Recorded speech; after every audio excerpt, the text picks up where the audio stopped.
As you see here in the video, the mistake of pouring concrete was damage the groove for the soakaway ring. This happened because the concrete was casted later than the first batch.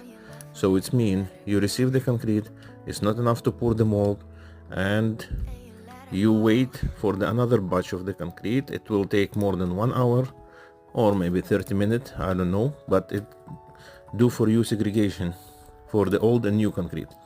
In this case, you see the concrete cannot catch, and when you deliver the material to the site, you find that this was cracked.